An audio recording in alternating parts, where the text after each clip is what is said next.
Hello friends, आज class 10 का कुछ वृत्त के क्षेत्रफल से संबंधित उसका एरिया कैसे निकालते हैं, परिधि या त्रिज्या कुछ दिया हुआ है तो उसको आप कैसे, तो एक सिंपली कुछ क्वेश्चंस ले रहे हैं, देखिएगा उसको। दो वृत्तों की त्रिज्याएं क्रमशः 19 cm और 9 cm है। देखिए हमने ले लिया, ये हमारा वृत्त है। मान लीजिए ये OA है और ये हमारा OB है या OA डैश जो भी है, इसको हम लोग 19 cm ले लेते हैं और इसको 9 cm ले लेते हैं। समझने की चीज है। उस वृत्त की त्रिज्या ज्ञात कीजिए जिसकी परिधि इन दोनों वृत्तों की परिधियों के योग के बराबर। क्लियर हो गया? यानी इसका जितना परिधि होगा और जितना इसका परिधि होगा, ये दोनों के परिधि का जो योग होगा, जोड़ होगा, एक वृत्त के परिधि के बराबर होगा। तो वही हमें लिखना है। तो अब देख लीजिए, जैसे आप समझे जो माने इसको। तो अगर हम दोनों पहले वृत्त की परिधि दूसरे वृत्त की परिधि निकाल के दोनों को जोड़ के तीसरे वृत्त की परिधि के बराबर कर दें तो ये बन सकता है कि नहीं बनेगा? बन जाएगा। चलिए ठीक है, बन जाएगा। इसको हम लोग मान लेते हैं पे R1, इसको कर देते हैं R2, है ना। लिखिएगा, माना कि R1 बराबर 19 सेंटीमीटर, R2 बराबर 9 सेंटीमीटर ले लिया मैंने। अब इसका परिधि पहले वृत्त में या दूसरे वृत्त में इसका परिधि निकाल लेते हैं। माना कि नए वृत्त की त्रिज्या, इसको हम R मान लेते हैं। एक नया वृत्त इस तरह बना देते हैं और इसको हम R मान लेते हैं। ये अभी दोनों का परिधियों का योग इसके परिधि के बराबर होगा, यही सवाल है। तो प्रश्न से क्या कहता है कि नए वृत्त का परिधि बराबर दोनों वृत्तों के परिधियों का योग। अब आप समझिए, नए वृत्त का परिधि 2 पाया, इसका ले लेते हैं 2 पाई R1 और इसका ले लेते हैं 2 पाई R2। योग था, प्लस दे दिए। अब यहां पे 2 पाई R, 2 पाई कॉमन कर दीजिए, R1 प्लस R2 लिखिए। अब देखिए 2 पाई कट गया, R equal to R1 plus R2, यानी R इक्वल टू R1 क्या है? 19 cm plus 9 cm, so R equal to 28 cm। और हमें एक नए वृत्त का जो त्रिज्या निकालना था वो आ चुका है, यानी ये होगा 28 cm। तो बहुत ही आसान सवाल था। और इसी कड़ी में वृत्त से रिलेटेड एक सम और देखते हैं।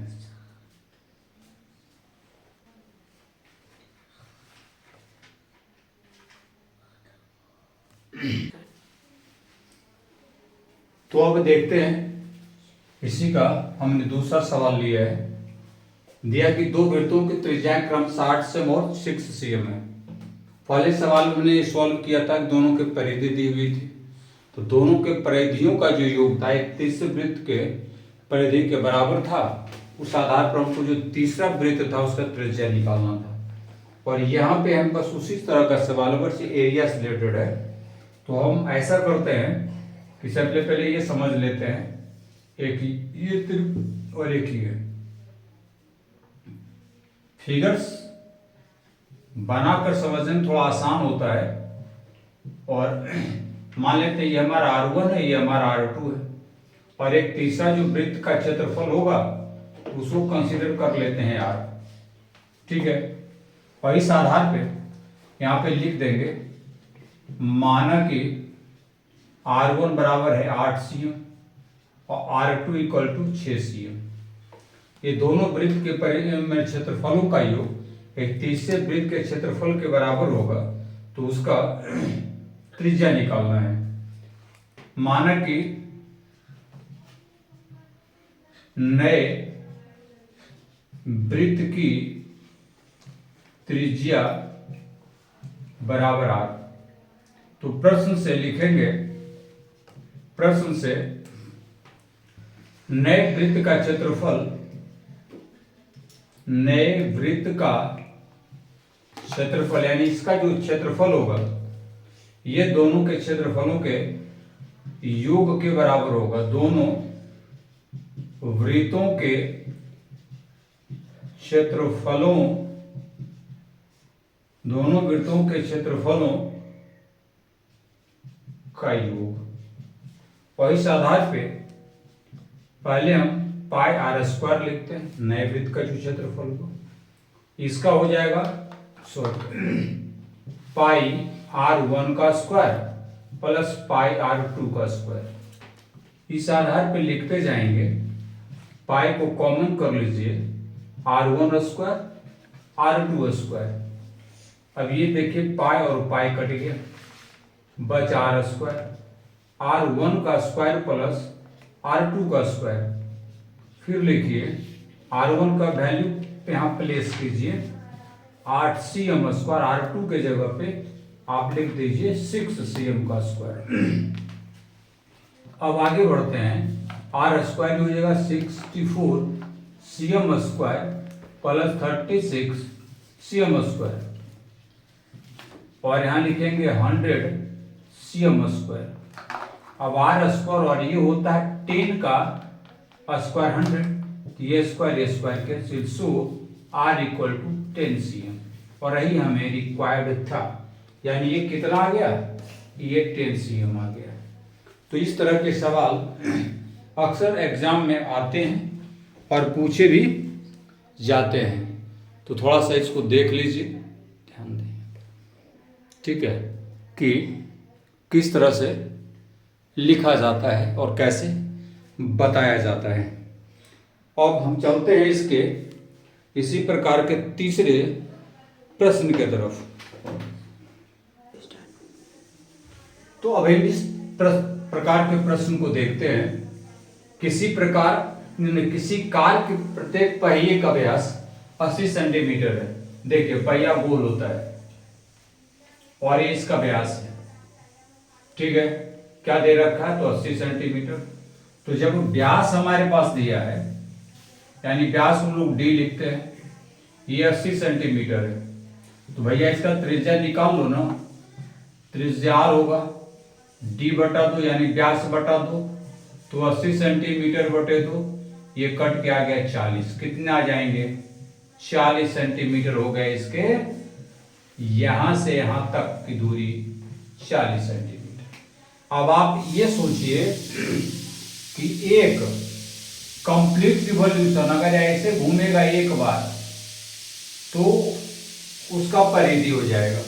एक कंप्लीट रिवॉल्यूशन जब लेगा, एक चक्कर मारेगा, कि परिधि हो गया उसका। तो हमें ये देखना है कि इसका जो डिस्टेंस ट्रेवल होगा, यानी एक चक्कर में कितना दूरी तय करता है ना। यहाँ लिखिए कि पहिए के द्वारा एक चक्कर में तय दूरी, तो तय दूरी क्या होगा भाई, 2πr होगा ना। एक बार गोल घूमेगा, जितना दूरी तय करेगा चक्का, वो हो जाएगा उसका परिधि। तो इस आधार पे आप निकाल लीजिए 2 इंटू पाई। पाई का मान आप क्या देना चाहेंगे, अब देख लीजिए कि प्रश्न में आपको दिया हुआ क्या है।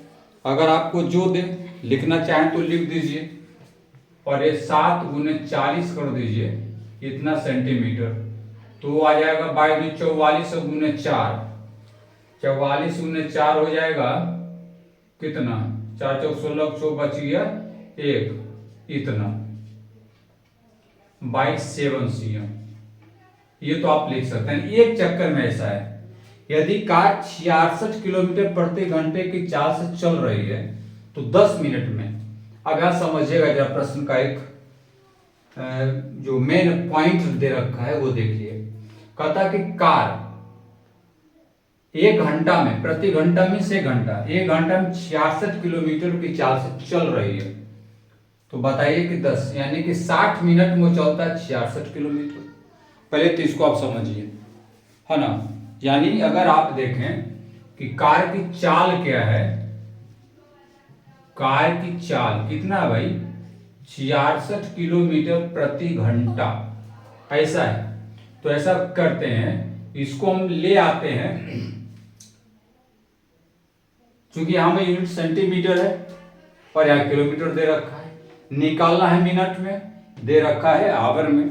तो सबसे पहले इसको हम क्या करेंगे कि मीटर कर लेते हैं, यानी 66 गुने 1000 मीटर हो गया। 1000 से गुना कर दीजिए,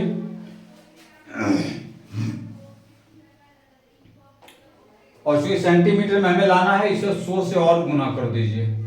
अब बाय आवर इसको 60 मिनट से गुना कीजिए, जितना आता है वो आ जाएगा सेंटीमीटर पर मिनट। ध्यान दीजिएगा, बड़ा अच्छा कन्वर्सन है। और इसको आप काट दीजिए, तो ये कटेगा 11 बार में, यानी 11 पर 40 सेंटीमीटर पर मिनट। अब आप ये देखिए कि 1 मिनट में इतना सेंटीमीटर कवर करेगा। बड़ा मजेदार सवाल है। 1 मिनट में इतना, तो 10 मिनट में कितना। अब यहां लिखिए कि 10 मिनट में तय दूरी, बहुत आसान। तो 11 पे दिया हुआ 40 गुने 10, इतना सेंटीमीटर, यानी मिला जुला कर 11 पे 50 इतना सेंटीमीटर 10 मिनट में दूरी तय करेगा। कौन? कार। अब चक्कर की संख्या निकालना, घूमेगा चक्का उसका कितना बार। तो चक्कर की संख्या अगर निकालना है, चक्कर की संख्या, तो ये हो जाएगा क्या, कुल तय दूरी, कुल तय दूरी, कुल तय दूरी, और बटा कर दीजिए एक चक्कर में तय दूरी। क्या करना है, एक चक्कर में तय दूरी, एक चक्कर में तय दूरी। अब यहां देखिए 11 पे 50 और बटा है 1760 बटे 7, ये होगा सेंटीमीटर, और ये सेंटीमीटर ये भी है। तो काट दीजिए इसको, इसको।